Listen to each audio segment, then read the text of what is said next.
easy party, come move around. ආයිබෝවන් අදත් youth එකේ garage එකට වාහන දිහා තාර්කිකව බලන්න කැමති අපේ යාළුවෝ සෙට් එක ගොඩක් ආදරෙන් පිළිගන්නවා. ලංකාවේ එකලස් කරන වාහනවල ප්‍රදර්ශනයක් පහුගිය කාලේ පැවැත්වුණා. අපි මේ ගැන වීඩියෝ එකක් වලට අරන් ආවා. ඉතින් මේ ප්‍රදර්ශනය ගැන තවත් විස්තරාත්මක වීඩියෝ එකක් අරන් එන්න බලාපොරොත්තු වෙමින් ඉන්නවා. ඉතින් එතනදී එලි දක්වපු වාහනයක් තමයි මහේන්ද්‍රා සිටි පිකප් කියන්නේ. ඔයාලා දන්නවා පැහැදිලිවම බොලේරෝ ට්‍රක් එක ලංකාවේ මාකට් එකට ආවි තාමත්ම අඩු මුදලකට හොඳට වැඩ ගන්න පුරන් වාහනයක් විදියට ලංකාවේ බොලේරෝ එක ගොඩක් ජනප්‍රිය වුණා. ඉතින් කොහොම හරි ලක්ෂ 12ට ඊට පස්සේ 15ට 16ට කොහොම හරි අන්තිම කාලේ කියන්නේ COVID-19 වසංගතේ එන්න කලින් ලක්ෂ 20ට ආසන්නව හොඳ බොලේරෝ එකක් මිලදී ගන්න පුළුවන් වුණා. හැබැයි මේ වෙනකොට බොලේරෝ එකක් ලක්ෂ 37ක් 38ක් විතර වෙලා තියෙනවා. ඉතින් සෙකන්ඩ් හෑන්ඩ් මාකට් එකේ මේ තියෙන මිල ගණන් වලට මේ බොලේරෝ වටිනවද කියලා ලංකාවේ අතරේ ගොඩක් ලොක් කතා බහක් තිබ්බා. කොහොම හරි අපි අයිඩියල් මෝටර්ස් එකට කතා කරලා ඇහුවට පස්සේ එයාලා පැහැදිලිව කිව්වා හරියටම තව සතියකින් නැත්තම් දෙකකින් මේ සිටි පිකප් කියන අලුත් ට්‍රක් එක ලංකාවේ මාකට් එකට එනවා කියලා. ඉතින් ඔයාලට අපි කියන දේවල් විශ්වාස නැත්නම් අපි පල්ලෙහා ඩිස්ක්‍රිප්ෂන් එකේ IDL Motors එකේ නම්බර් එක දාලා තියෙනවා. ඔයාලට පුළුවන් කතා කරලා මේ විස්තරේ ඇත්තද බොරුද කියලා හරියටම දැනගන්න.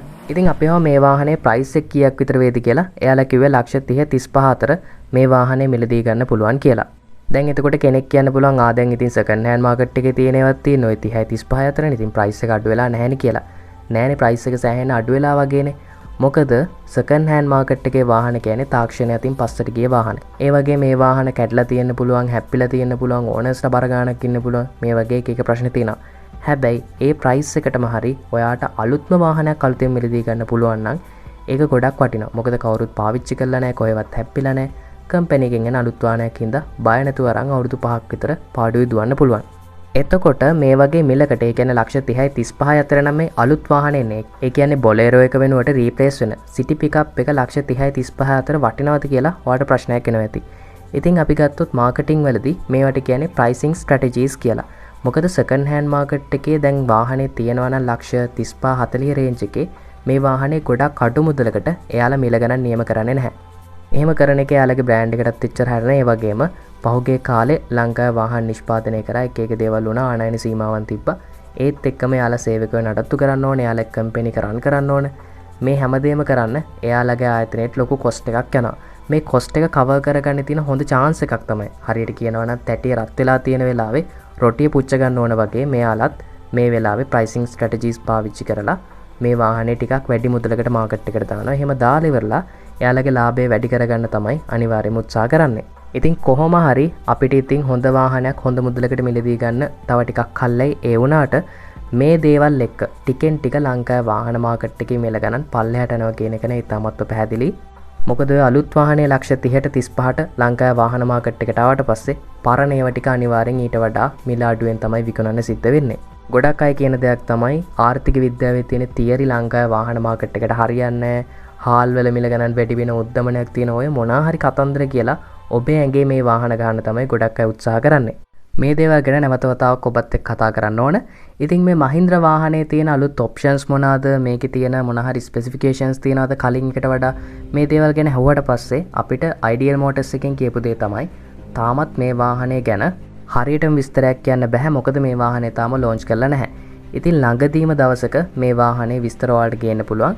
ඔයාලත් කෝල් කරලා එයාලට ඔයාලගේ කන්ටැක්ට් නම්බර් එක දීලා තියන්න. එතකොට එයාලා කතා කරලා මේ වාහනේ රිලීස් කරපු ගමන් හැම විස්තරයක්ම ඔයාලට ලබා දෙයි. අපිත් කෝල් කරලා ඇහුවට පස්සේ එයාලා අපේ නම්බර් එක ගත්තා. ඉස්සරහට වාහනේ ලොන්ච් කරාම අනිවාර්යයෙන්ම ඒ හැම තොරතුරක්ම ඔයාලට ලබා දෙන්නම් කියලා. ඉතින් යූත් ගරාජ් එක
කියලා මේ වීඩියෝස් දැම්මට පස්සේ අපිට ගොඩක් බැනුම් අහන්න සිද්ධ වුණා. ඕවා වෙන්නේ නැහැ, ඕවා කරන්නේ නැහැ කියලා. හැබැයි දැන් පැහැදිලිවම TFSK සහ MG වල වාහන දෙකක් අපිට මේ ප්‍රදර්ශනයේදී දැක්කන්න පුළුවන් වුණා. විශේෂයෙන්ම ඉලෙක්ට්‍රික් වාහන.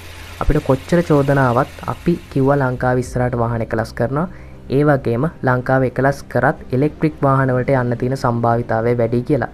අද වෙනකොට තවත් රුපියල් 3කින් 4කින් පෙට්‍රල් වල ගාණ වැඩි වෙලා තියෙනවා. ඒ වගේම ඩීසල් වල ගාණත් වැඩි වෙලා තියෙනවා. මේ පෙට්‍රල් ඩීසල් වල ගාණ වැඩි වෙන ලංකාවට තියෙන එකම විකල්පය තමයි